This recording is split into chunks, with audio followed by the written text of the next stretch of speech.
America में 2021 के आखिरी महीने में भी महंगाई में मुसलसल इजाफा हुआ। घरों के किराए और पुरानी कारों की कीमत में नुमाया इजाफा देखने में नजर आया। साल 2021 में अमेरिका में महंगाई की शरह गुज़श्ता 40 साल की बुलंद तरीन सतह पर यानी 7% रिकॉर्ड की गई। लेबर डिपार्टमेंट की इस हफ्ते शाया होने वाली रिपोर्ट के मुताबिक गुज़श्ता जुमे तक मुल्क की लेबर मार्केट में रोजगार की शरह बुलंद सतह पर थी। माहिरीन मईशत के मुताबिक मुल्क में महंगाई की सबसे बड़ी वजह तलब और रसद के दरमियान अदम तवाज़ुन है। अमेरिका में कंज्यूमर प्राइस इंडेक्स यानी आम सार्फिन के लिए कीमतें नापने के आशारिये के मुताबिक गुज़श्ता साल होने वाला इजाफा तकरीबन 4 दिहाइयों में सबसे ज़्यादा था। अटलांटिक काउंसिल के उज़ैर यूनुस इस वक्त हमारे साथ मौजूद हैं। उनसे इस तारीखी महंगाई के हवाले से बात करते हैं। उज़ैर, अमेरिका में हर कोई महंगाई की इस लहर को महसूस कर रहा है। अमेरिका के अलावा यूरोप में भी अगर हम देखें तो रिकॉर्ड महंगाई तकरीबन 5% के पास यूरोप में भी है।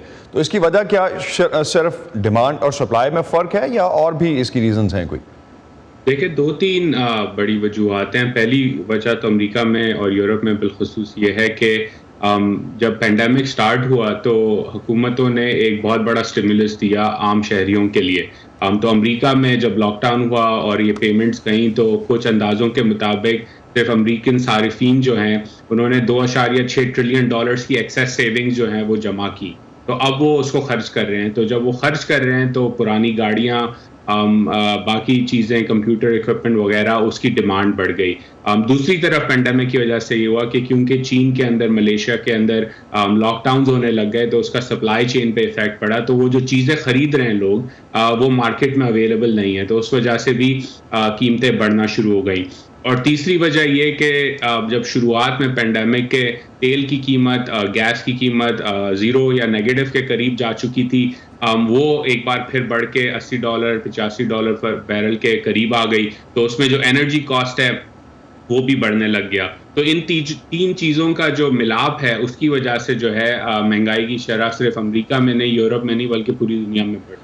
तो अमेरिका में जो रोज़गार की शरह है उसको काफ़ी तसल्ली बख्श समझा जा रहा है। तो क्या व्हाइट हाउस का ये कहना कि आम आदमी की कुव्वत ख़रीद बढ़ी है, आपने भी मेंशन किया कि $2.3 ट्रिलियन सेविंग्स में था, ये दुरुस्त होगा व्हाइट हाउस का कहना? फिर देखिए, ये कॉम्प्लिकेटेड सब्जेक्ट है और डिपेंड करता है। जो 7% का जो नंबर आया है वो एक एवरेज है।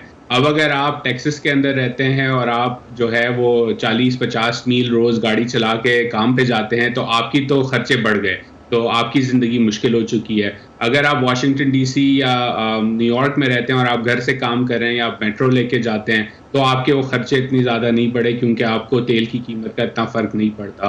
तो ये कॉम्प्लिकेटेड सब्जेक्ट है बाइडेन एडमिनिस्ट्रेशन के लिए, लेकिन डेफिनेटली अमेरिकन अवाम जो है उसमें मायूसी पाई जाती है। और जो कंज्यूमर कॉन्फिडेंस का जो सर्वेज हैं वो बता रहे हैं कि कंज्यूमर कॉन्फिडेंस नीचे आता जा रहा है इन्फ्लेशन की वजह से। तो ये जो जिस तरह हमने उस डिफरेंट मार्केट्स में इसका जो इम्पैक्ट देखा, ख़ासतौर पे आपने कहा कि एनर्जी मार्केट में अमेरिका में, तो रियल एस्टेट मार्केट में भी काफ़ी हद तक इसका इम्पैक्ट आया, उसको कैसे एनालाइज करेंगे आप? जी देखिए, रियल एस्टेट मार्केट की अगेन 2 बड़ी वजूहत हैं। पहली तो मैंने बता दी कि $2.6 ट्रिलियन की एक्सेस सेविंग्स थी, तो शहरियों ने कहीं ना कहीं तो खर्चा करना था। तो गाड़ियां और घर जो हैं वो अमेरिका में वैसे ही एक बड़ा वो है इम्पैक्ट होता है इकोनॉमी का, तो उस पर खर्चा आया। दूसरा ये कि जो लोग क्योंकि लॉकडाउन में काम कर रहे थे घर से, उनको जगह कम पड़ी तो उन्होंने फिर बड़े घर या अपार्टमेंट छोड़ के घर की तरफ रुजू किया। तो उस वजह से भी जो है रियल एस्टेट मार्केट में एक तरह से तेज़ी आई। और तीसरी बड़ी वजह ये कि क्योंकि इंटरेस्ट रेट या शरह सूद जो है वो कट कर दी गई, तो लॉन्ग टर्म मॉर्गेज मार्केट के अंदर भी इंटरेस्ट रेट की जो शरह है वो कम हुई। तो उस वजह से भी एक इंसेंटिव मिला लोगों को कि उन्होंने कहा कि देखें इस वक्त सूद की शरह कम है, घर लेना है तो अभी ले लें, बाद में प्राइस बनी। सर एक चीज़ लास्ट पे, फेडरल रिजर्व जो है, फेडरल रिजर्व अगले दिनों में इस साल में ख़ास तौर पे 3 एप्रिसिएशंस का कह चुका है इंटरेस्ट रेट में। अगर शरह सूद बढ़ता है तो आपको लगता है उससे महंगाई कंट्रोल हो पाएगी अमेरिका में कुछ हद तक? मुश्किल है, क्योंकि देखें इस वक्त चाइना से खबरें आ रही हैं कि वापस वहाँ पे लॉकडाउन हो रहा है। तो जब तक सप्लाई चेन में बॉटलनेक्स रहेंगे, रशिया यूक्रेन के साथ जंग करने पे तुला हुआ है, तो उस पर एनर्जी मार्केट पे फ़र्क पड़ेगा।